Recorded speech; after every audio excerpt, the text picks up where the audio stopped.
हरि ओम स्वस्ति श्री गणेशाय नमः।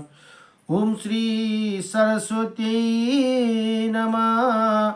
ओम श्री वेद पुरुषाय नमः। ओम श्रीमातृपेत्र चरण कमलेभ्यो नमः। ओम श्री गुरुचरण कमलेभ्यो नमः। ओम समस्त कुल देवता चरण कमलेभ्यो नमः।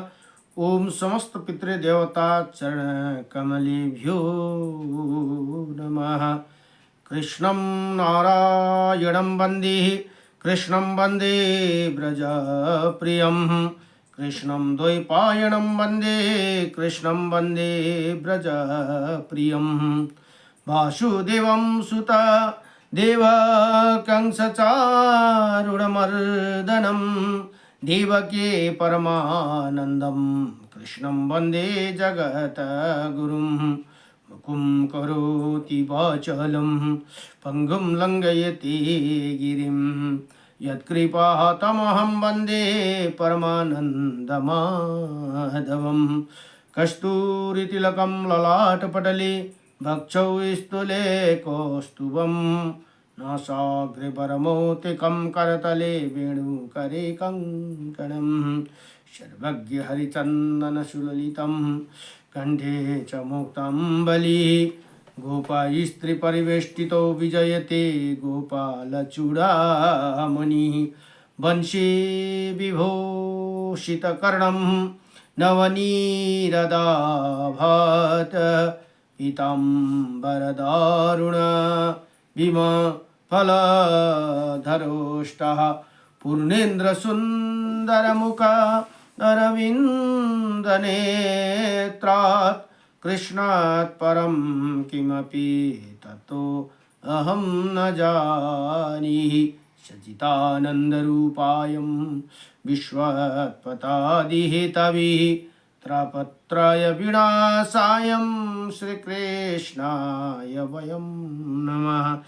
ओम कृष्णाय वासुदेवाय हरे परमात्मने प्रणतक्लेशनाशाय गोविन्दाय नमो नमः।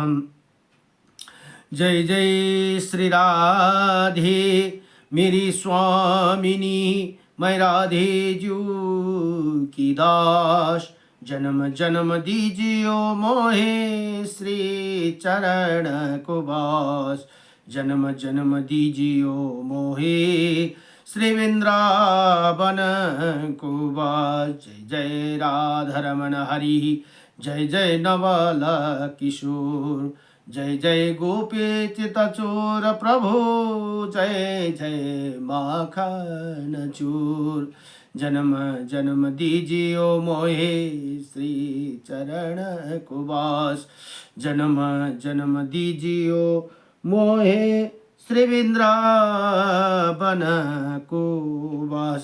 नारायणं नमस्कृतं नरं चैव नरोत्तमं देवीं सरस्वतीं व्यासं ततो जयमुदीरयेत्। हरिः ओम श्री परमात्मने नमो नमः।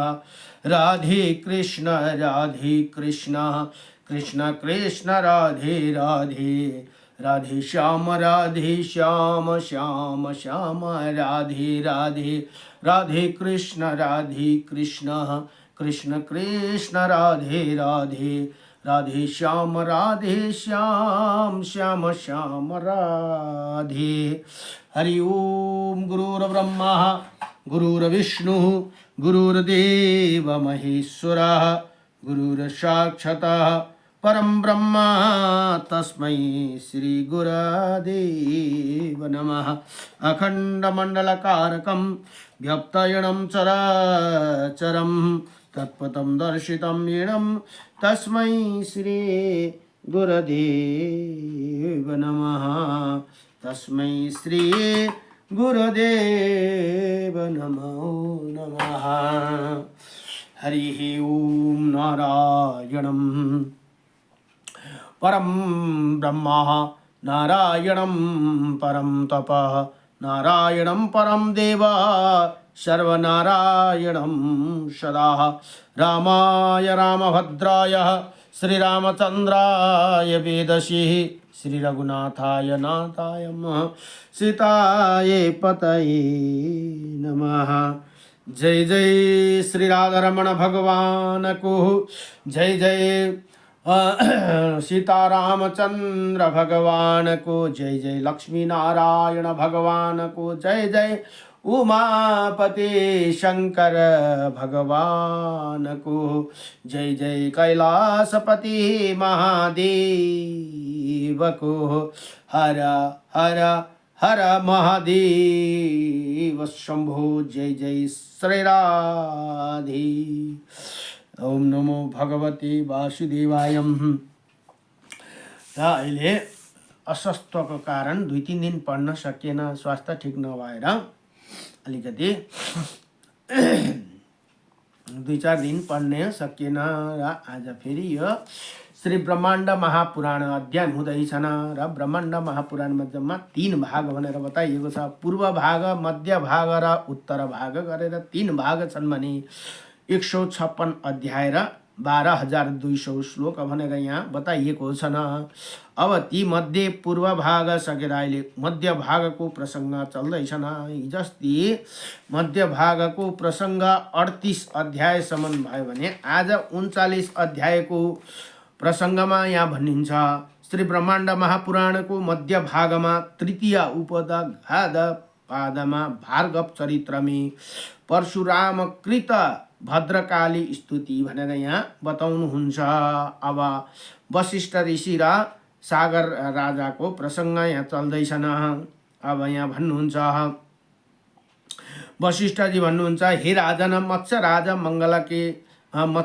मंगल के गिरने पर युद्ध विशारद महाबली राजा कांतिप्रिय अपने मित्र अन्य राजेंद्र के राजेंद्र को प्रेरित किया भनेर यहाँ बताउनुहुन्छ। र कांतिप्रिय र परशुरामको युद्धको प्रसङ्ग पनि चल्दैछन्। अब यहाँ भन्नुहुन्छ, युद्ध में कुशल एवं तब राजन बृहदल सोमदत्त विदर्भ मिथिलेश्वर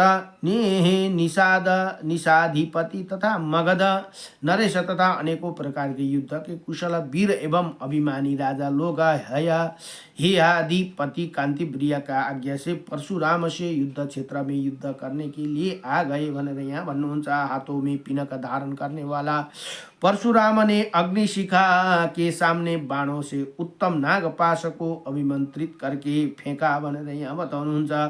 उस अस्त्र को भार्गव ने संग्राम के मुख्य भाग पर फेंका था, परंतु महाबली सोमदत्त ने उसे गरुड़ अस्त्र से खींचा लिया भनेर यहाँ बताउनु भयो।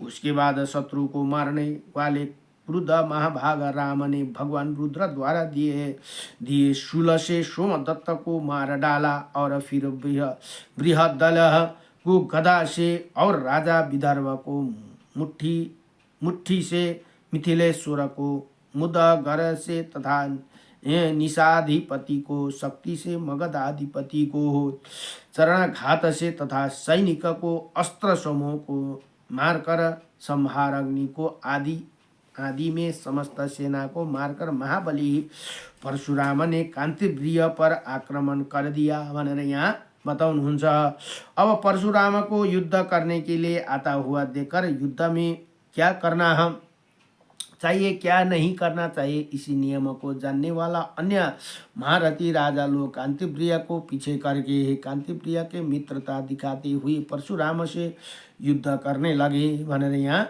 बताउनुहुन्छ।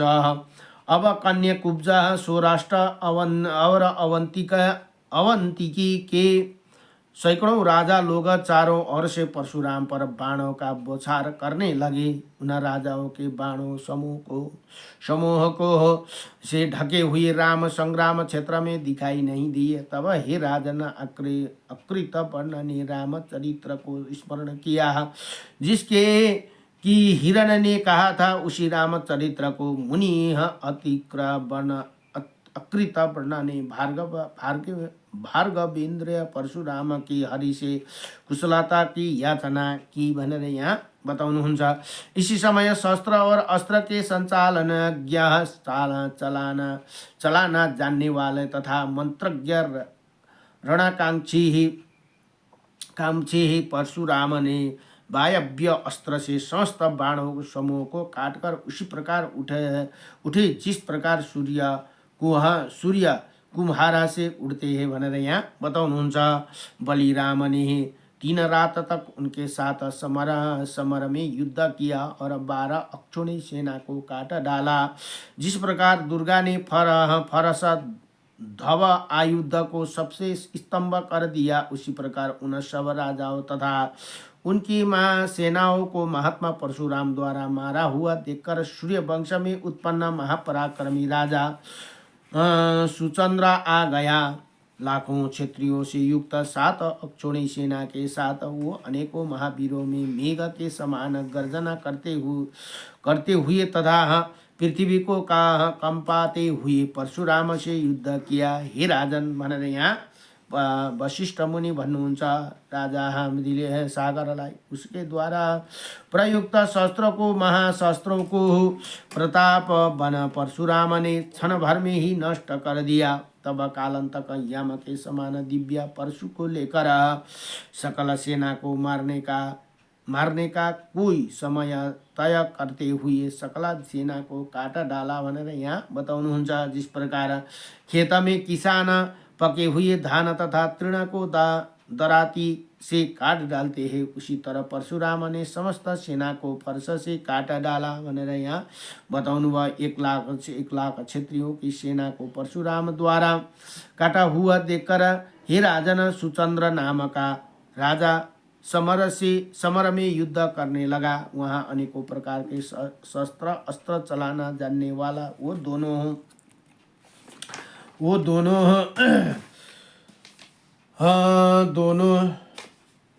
समझुदा होकर मुनिष और निरपति से युद्ध करने लगे। परशुराम इसी सुचंद्र पर जितने भी अस्त्रों को फेंके उसी युद्ध कुशल सुचंद्र ने काट दिया। उसके बाद क्रोधित परशुराम ने रण में क्रिया प्रतिक्रिया जानने वाला राजा सुचंद्र को जानकर नारायण अस्त्र को स्पर्श धनु पर धारण किया। तब जिस अस्त्र का प्रभाव अनिवार्य तथा उसी सैकड़ों सूर्य अभाव के सामने उसी नारायण अस्त्र को बुद्धिमान परशुराम ने फेंका। तब शीघ्र ही प्रसन्न हो रथ से उतरकर राजा सुचंद्र ने उसी अस्त्र को प्रणाम किया। नारायण द्वारा विशेष रूप से बनाया गया ये सब अस्त्र से पूजनीय वो अस्त्र भी उसी नतमस्तक राजा को छोड़कर नारायण के पास चला गया भनेर यहाँ बताउनुहुन्छ। तब युद्ध में शत्रु का मर्दन करने वाला परशुराम उसी महाअस्त्र को व्यर्थ देकर तब उसी राजा सुचंद्र को स्वस्थ देखकर आश्चर्यचकित हो गए। तब परशुराम ने शक्ति मुसल तमोर पटीरा गधा और परशु को राजा सुचंद्र को शिर पर क्रोध से फेंक दिया। राजा सुचंद्र ने उसी सब को खेल में ग्रहण कर लिया तथा जब राम ने उसी राजा परशिव को त्रिशूल से फेंका, वो त्रिशूल राजा के गले में फूलमाला बन गया। तब परशुराम उस राजा को सामने संसार को पैदा करने वाली नरमुंडों की माला को धारण करने वाली विकट मुख वाली भय पैदा करने वाली सिंह पर सवार 3 नेत्र वाली और श्रेष्ठ त्रिशूल धारण करने वाली भद्रकाली को खड़े हुए देखा भनेर यहाँ बताउनुहुन्छ। जुन भद्रकालीले ती सुचंद्र राजालाई रक्षा गर्नुहुँदो रहेछ भनेर यहाँ बताउनुहुन्छ। ये देखकर शास्त्र छोड़कर राम की स्तुति करने लगे। राम में परशुराम जो स्तुति गर्न थाले रे। परशुराम ने कहा, हे शंकर प्रिय संसार को पैदा करने वाली समलकृत अंगों वाली आपको नमस्कार है। अनेकों आभूषणों से युक्त सिंह पर चलने वाली हे शरणागत की रक्षा में तत्पर रहने वाला दक्ष की संतान हिमालय में उत्पन्न होने वाला महेश्वर के अर्धांग के सम्मान स्थित रहने वाली माँ तुम्हें मैं नमन करता हूँ भनेर यहाँ बडो दिव्यसँगले परशुरामले अब प्रार्थना गर्नुहुन्छ। हे काली, हे कालनाथ की कला को धारण करने वाली, हे भक्तों से प्रेम करने वाली, भुवनों को अधिपाह तारा नाम वाली, हे शिव तत्पर गणेश द्वारा आराधित चरणों वाली भद्रकाली तुम्हें नमस्कार है। हे परात्परे, हे परम इष्ट को देने वाली, दैनिक दैविक और भौतिक तीनों प्रकार को तापों को उन्मूलन के लिए चिंतन करने वाली ही, संसार के कल्याण के लिए अष्टपुरत्रय बलादिकाय त्रिपुरा सुंदरी नाम वाली तुमको नमस्कार है। समस्त विद्याओं में विलास भोग विलास आनंद समृद्धि देने वाली ही, जगत जननी निहित निहित हित निहित हित करने वाली ही, मह बकाना बहुत सौख्या प्रदान करने वाली, अनेकों प्रकार के असुरों और दानवों को विध्वंस करने वाली भद्रकाली है। आपको नमस्कार है। अभय वर प्रदान करने वाले, भुजाओं वाली, समस्त बाणों को नमस्कृत, पीत वस्त्र वाली ही, वायु की भांति शीघ्र गमन करने वाली, शुभ वर प्रदान करने वाली, शिव की द्वारा स्तुति की गई हे भद्रकाली ही, आपको नमस्कार है भनेर यहाँ बडो दिव्यसँगले परशुरामले प्रार्थना गर्नुहुन्छ। अब गरुड पर गमन करने वाली भरत के नव खंडों में पालना करने वाली, नील पर्वत पर अभाव वाले अंगों से सुशोभित प्रभाव वाली, लघु क्रम से ललिता नाम वाली,